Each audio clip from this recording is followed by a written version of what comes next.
আসসালামু আলাইকুম ওয়া রাহমাতুল্লাহি ওয়া বারাকাতুহু। আজকে আমরা শেষ মুহূর্তের প্রস্তুতি আলোচনা করব ব্যবস্থাপনা বিভাগ ৩য় বর্ষের জন্য। সাবজেক্ট হচ্ছে কোম্পানি আইন।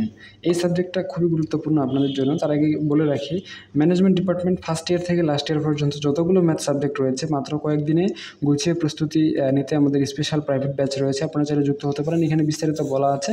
আপনারা এই ভিডিওটার নিচেই কমেন্ট করতে পারেন অথবা এখানে হোয়াটসঅ্যাপ নাম্বার দেওয়া রয়েছে, হোয়াটসঅ্যাপ করতে পারেন অথবা ইনবক্স করতে পারেন। চলুন তাহলে কোম্পানি আইন একদমই পরীক্ষার শেষ সময়ে, পরীক্ষা চলে এসেছে। এখন আপনারা কিভাবে গুছিয়ে প্রস্তুতি নেবেন, কিভাবে গুছিয়ে প্রস্তুতি নিলে আপনাদের প্রস্তুতি কমপ্লিট হবে এবং প্রস্তুতি গঠনমূলক হবে, এই বিষয়ে আমরা আলোচনা করব। আপনাদের জন্য বেশ কয়েকটা স্টেপ রয়েছে।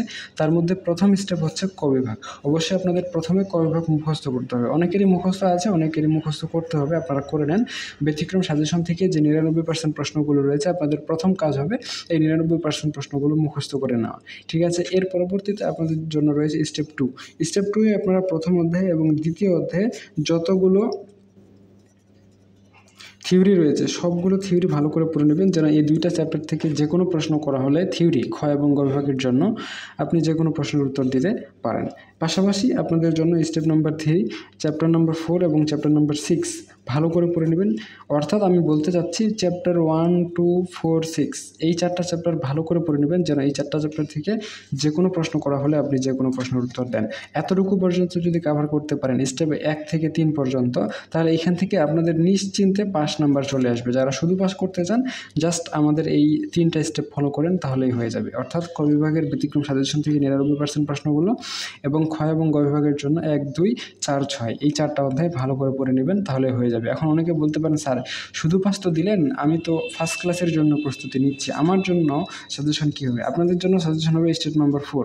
আপনারা স্টেপ নাম্বার 4-এ 3, 5, 7, 8, 9 এই যে চ্যাপ্টারগুলো রয়েছে এইগুলোরও থিওরি ভালো করে পড়ে নেবেন। ঠিক আছে, এই থিওরিগুলো যদি ভালো করে পড়েন তাহলে ফার্স্ট ক্লাস এবং A+-এর প্রস্তুতি আপনাদের হয়ে যাবে। এখন বলতে পারেন, তাহলে তো সম্পূর্ণ বইটাই দিয়ে দিলেন, আপনার কাছে সাজেশন নিয়ে আর লাভটা কী হলো? এখন দেখেন, যারা A+-এর প্রস্তুতি নেবে তারা পাশাপাশি ব্যতিক্রমে 99% প্রশ্নগুলো মুখস্থ করার পাশাপাশি 3 স্টার প্রশ্নগুলো আপনারা মুখস্থ করে নেবেন, যেটা বলছিলাম। তাহলে আর আমাদের কাছে সাজেশন নিয়ে লাভ কী হলো? দেখেন, যদি আপনার টার্গেট থাকে আপনি A+-এর প্রস্তুতি নেবেন, সেক্ষেত্রে আপনার জন্য শর্টকাট কোনো সাজেশন নাই। কারণ শর্টকাটে কখনোই A+ পাওয়া যায় না। মনে রাখবেন, অবশ্যই শর্টকাটে পাস করা যায়। পাস করার অনেক শর্টকাট নিয়ম আছে, অনেক শর্ট টেকনিক রয়েছে, তবে A+ পাওয়ার কোনো শর্ট টেকনিক নেই। A+ পাওয়ার জন্য আপনাকে অবশ্যই কঠোর পরিশ্রম করতে হবে এবং পুরো বইটাই পড়তে হবে। এখানে ফিল্টার করার সামান্য অপশন আছে। আপনি 100-তে 10 ফিল্টার করে 90 পড়ে A+ পেতে পারেন। আপনার জন্য এতটুকুই সাজেশন। আর যারা শুধু পাস করতে চায় তাদেরকে 100-তে আমি মোটামুটি 60% ফিল্টার করে মাত্র 40% দিলেই তারা পাস হয়ে যাবে। সো এই বিষয়টা আপনাদের জন্য খুবই ইম্পর্টেন্ট, এটা আপনাদের বুঝতে হবে।